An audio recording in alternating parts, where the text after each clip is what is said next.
তুমি খেতে বসে গেছো? কি কি মেনু নিয়ে বসলে? খেতে তো বসে গেছি, আর জানিস আজকে 8 রকমের মেনু নিয়ে বসেছি।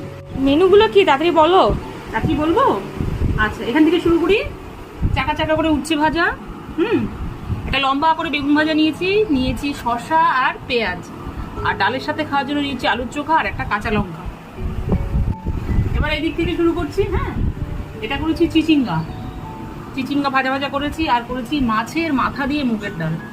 ডাল হবে, বেগুন ভাজা হবে না, সে কি হয় দেখ, লম্বা করে একটা বেগুন ভেজেছি, ঠিক আছে, ডালের সাথে।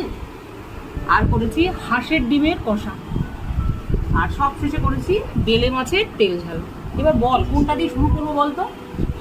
মাছে মাথা দিয়ে ডালটা দিয়ে শুরু করো। ওটা দিয়ে শুরু করবো। আচ্ছা, ডাল দিয়ে মাখলাম, তো আলুর চোখা নিলাম, সোজা মুখে। দারুন।